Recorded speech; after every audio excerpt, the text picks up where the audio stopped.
اللہ سبحانہ و تعالیٰ کا لاکھ لاکھ شکر عظیم کہ مالک الملک نے ہمیں اجتماعی طور پر اپنی یاد کی توفیق اور یہ موقع عطا فرمایا۔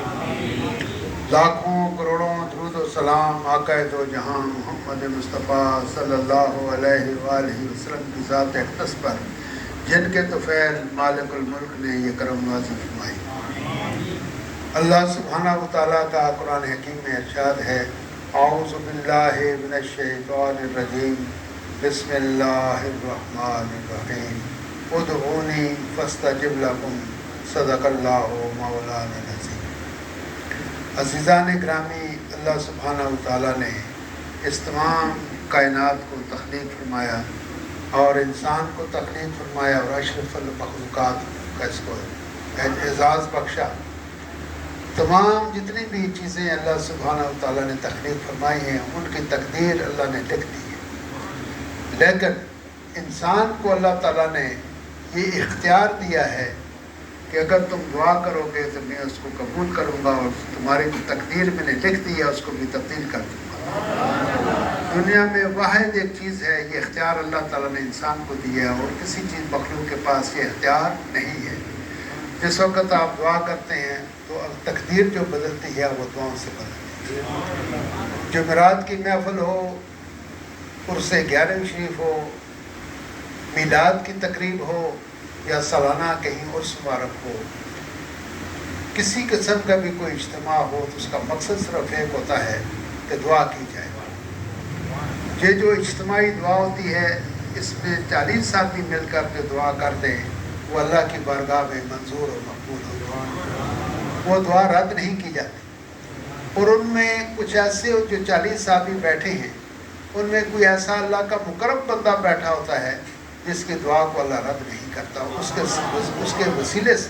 لیکن یہ پتہ نہیں کہ ایک آدمی جس کو دیکھ رہے ہیں اس کی داڑھی صاف ہے، میلے کچیلے کپڑے ہیں، کچھ اس کی شخصیت بھی ایسی متاثر پر نہیں ہے، لیکن کیا معلوم کہ اللہ کی کتاب میں اس کے رجسٹر میں اس کا کیا مرتبہ اور کیا مقام ہے۔ تو جیسے موسیٰ علیہ السلام کے زمانے کا واقعہ ہے کہ قحط سالی ہو گئی، بارش نہ برسی، تو سب لوگوں نے درخواست کی کہ دعا کی جائے، نماز استسقاء پڑھی جائے تاکہ اللہ پاک کرم نازل فرمائے اور بارش ہو جائے۔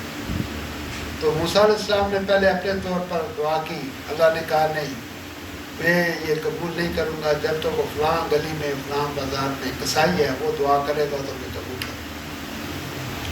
تو وہ اس کے پاس کے وہ خون سے اس کے کپڑے لتھڑے ہوئے تھے، تو انہوں نے کہا بھئی کل ہم نماز استسقاء پڑھیں گے، تم جاؤ، اللہ تعالیٰ شاید کسی کی کو سن سکتا ہے۔ وہ کسائی آیا، انہوں نے جب دعا کی تو وہ ہاتھ انہیں منہ تک نہیں لے گئے تھے کہ بارش کا نزول ہو گیا، بارش ہوئی، بے تحاشا بارش برسی۔ موسیٰ علیہ السلام کو یہ خیال آیا کہ میں جلیل القدر پیغمبر ہوں، کوئی دور پر میں جا کے اللہ سے باتیں کرتا ہوں، اللہ نے مجھے کتاب دی ہے، تو میں اتنا جلیل القدر پیغمبر ہوں، دعا اس کی اس کسائی کی مستجاب ہے، آخر دیکھوں یہ عمل کیا کرتا ہے کہ اس کی اتنی وہاں پر رسائی ہے اللہ کی بارگاہ۔ تو ایک دن اس نے کسائی نے اپنا کام ختم کیا تو موسیٰ علیہ السلام اس کے پیچھے پیچھے چل پڑے، چھپتے چھپاتے۔ اس نے اپنے گھر کا دروازہ کھولا تو اندر باہر کی 2 چیزیں باندھی ہوئی تھیں، تو اس نے ان کے سامنے گوشت رکھا، ان کو نہلایا دھلایا۔ پیچھے دروازے سے موسیٰ علیہ السلام دیکھ رہے تھے، تو اس نے پلٹا تو اس نے موسیٰ علیہ السلام کو دیکھا تو بھاگا، جا کے قدموں میں گرا، یا رسول اللہ، یا موسیٰ کلیم اللہ، آپ کچھ اور نہ سمجھیے گا، یہ ایک میرا باپ ہے، ایک میری ماں ہے، ان سے کوئی ایسا قصور ہوا ہے کہ اللہ تعالیٰ نے ان کی صورتوں کو بدل دیا ہے، حیوانی صورت عطا کر دی ہے، تو اگر یہ میں ان کو باندھ کے رکھتا ہوں، ان کی خدمت کرتا ہوں، کھلا نہیں چھوڑتا کہ لوگ ان کو پتھر ماریں گے بازار، تو میں یہی کام کرتا ہوں۔ آواز آئی کہ موسیٰ اس کی یہی ادا مجھے پسند ہے، یہ جو اپنے ماں باپ کی خدمت کرتا ہے۔ اس نے دعا کی تو میں نے بارش برسا دی، جل تھل کر دیا، اب تم دعا کرو اس کے حق میں کہ میں اس کے والدین کا قصور معاف کر دوں۔ موسیٰ علیہ السلام نے دعا فرمائی، اللہ تعالیٰ نے ان کے قصور کو معاف کیا، غلطی کو معاف کیا، گناہ معاف کیا اور شکل انسانی میں ان کو تبدیل کر دیا۔ تو یہ دعا ایک ایسی چیز ہے کہ جو اگر کمان سے تیر نکلا ہوا تو اس کو کوئی چیز واپس لا سکتی ہے، دعا لا سکتی ہے۔ بندوق سے اگر گولی نکل جائے تو اس کو بھی اگر روک سکتی ہے کوئی چیز تو وہ دعا روک سکتی ہے۔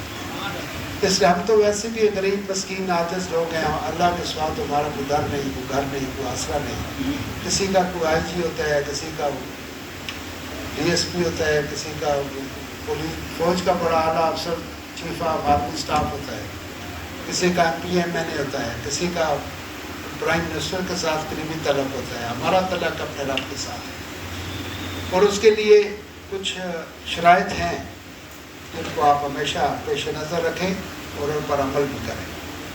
پہلی بات یہ کہ میں نے پہلے بھی 2-3 دفعہ عرض کیا ہے کہ ایک آدمی نماز پڑھ رہا تھا مسجد نبی میں، حضور بھی قریب تشریف فرما تھا، تو اس نے نماز پڑھی، ہاتھ اٹھائے، دعا کی اور چلتا بنا۔ حضور نے اس کو روکا، کہا یہ ایسے نہیں ہے، دعا ایسے نہیں ہوتی، بیٹھو، نماز پڑھنے کے بعد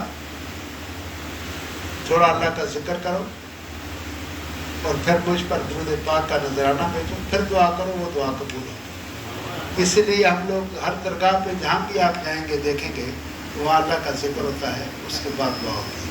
جہاں بھی آپ بیٹھے ہیں پہلے اللہ کا ذکر ہوا ہے، پھر درود و سلام کا نذرانہ پیش کیا ہے، پھر دعا کریں گے۔ اور اس کے جو خصوصی چیز ہے وہ یہ ہے کہ دعا کے جب دعا کے لیے آپ بات اٹھائیں تو آپ کے اندر عاجزی اور مسکینی ہونی چاہیے۔ اور آپ دیکھتے ہیں اللہ جتنی بھی ہم عبادت کرتے ہیں سب سے زیادہ اللہ سبحانہ و تعالیٰ کو جو محبوب چیز ہے، پسندیدہ چیز ہے، وہ انسان کا سجدہ ہے۔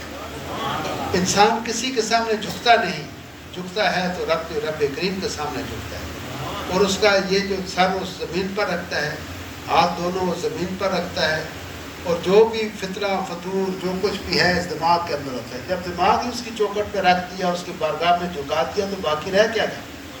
گھٹنے بھی ٹیک دیے، ہاتھ بھی لگا دیے، سر بھی لگا دیا، اس سے زیادہ عاجزی اور مسکینی کی کوئی حالت نہیں ہو سکتی۔ دل کے اندر بھی عاجزی اور مسکینی ہو، ظاہر میں بھی اور باطن میں۔ دوسرا، اللہ سبحانہ و تعالیٰ فعل لما یرید، جو اس کی ذات چاہے کرے، انک علی کل شیء قدیر، ہر چیز پر قادر ہے۔ انسان کو اپنی نفی کرنی چاہیے، میں کچھ بھی نہیں ہوں، تو ہی تو ہے، کیونکہ یہ جو ہمارا سانس جو ہم اندر لے کے گئے ہیں اس کو واپس لانے پر ہم قادر نہیں۔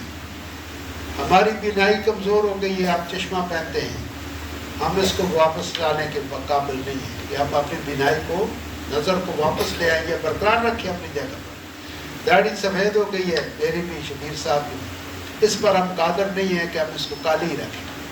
کہ کون کرتا ہے؟ یہ اللہ سبحانہ و تعالیٰ کرتا ہے۔ یہ بھی کچھ دن پہلے چمکتا دمکتا سورج تھا، گرمی تھی، ابھی اندھیرا ہے، یہ کس نے کیا ہے؟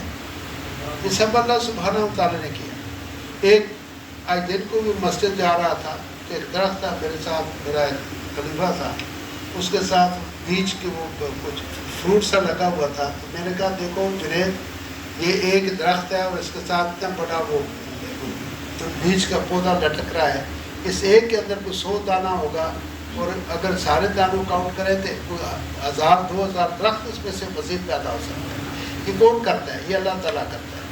یہ چاند، یہ سورج، یہ ستارے، یہ پہاڑ، یہ دریا، یہ پھل، یہ فروٹ، یہ جو رنگ برنگی پھول ہمیں نظر آتے ہیں، ان کی چمیلی کی خوشبو اور ہے، رات کی رانی کی خوشبو اور ہے، گلاب کی خوشبو اور ہے، یہ کون ڈالتا ہے؟ جو ہم فروٹ کھاتے ہیں، آج کل آم کا سیزن ہے، اس کے اندر وہ رنگ ہے، اس کے اندر ذائقہ ہے، اس کے اندر خوشبو ہے، اس کے اندر مٹھاس ہے، یہ کس نے بھر دیا اس کے اندر؟ تربوز آپ کھاتے ہیں اتنا بڑا ہے، اس کے اندر لال رنگ، انتہائی لال، اور وہ یہ کس نے رنگ بھر دیا؟ یہ مٹھاس کس نے بھر دی؟ اور جو کئی جگ پانی اس کے اندر ہوتا ہے، وہ کون کس نے ڈال دیا؟ کہاں سے آ گیا؟ یہ کوئی ذات پاک ہے جو سب چیز پر قادر ہے، جو چاہے اس کی ذات کو کر سکتی ہے۔ ہمیشہ اس کی جو بڑائی اللہ سبحانہ و تعالیٰ کی انسان کے سامنے ہونی چاہیے۔ اور تیسری چیز، انسان کا یقین ہونا چاہیے، جب بھی آپ دعا کریں، آپ اٹھائیں، اس یقین کے ساتھ کریں کہ رب تعالیٰ میری اس دعا کو قبول کرے گا۔ کیونکہ اللہ کو آپ کے ساتھ 70 ماہ سے زیادہ پیار ہے. ایک بچہ جو ہے وہ کسی چیز کی ضد کر بیٹھے کہ میں یہ چیز لوں گا تو وہاں سے وہ برداشت نہیں ہوتا. جو ایک ماں ہوتی ہے تو وہ تو 70 ماہ کے برابر ہے. تو اس نے تو بنائی سب کچھ آپ کے لیے. یہ چاند آپ کے لیے، ستارے آپ کے لیے، سورج آپ کے لیے، پہاڑ آپ کے لیے، دریا آپ کے لیے. اس نے تو سب کچھ بنایا. وہ آگے جو اس نے بنایا، جنتیں بنائی ہیں آپ کے لیے بنائی ہیں جی. اور آپ کے لیے کیا کچھ نہیں کیا اللہ سبحانہ و تعالیٰ نے. کیسے جو آپ مانگیں گے وہ اللہ تعالیٰ آپ کو دے گا. یہ تو ہو ہی نہیں سکتا کہ بندہ ایک چیز مانگے خلوص کے ساتھ، عاجزی کے ساتھ، یقین کے ساتھ، اللہ تعالیٰ اس بندے کو عطا کرتا ہے. تو ہمیشہ بچوں جب بھی دعا کریں یقین کے ساتھ، یہ سب سے پہلی بات ہے، اور امید کے ساتھ. لا تقنطوا من رحمت اللہ. انسان کو اللہ کی رحمت سے نا امید نہیں ہونا چاہیے. تو اب ہم دعا کرتے ہیں اسی طریقے سے، اس ہاتھ اٹھائیں کہ اللہ سبحانہ و تعالیٰ ہماری مانگی ہماری درخواست کو اپنی بارگاہ میں قبول کرے. آمین. الحمدللہ رب العالمین والعاقبۃ للمتقین والصلاۃ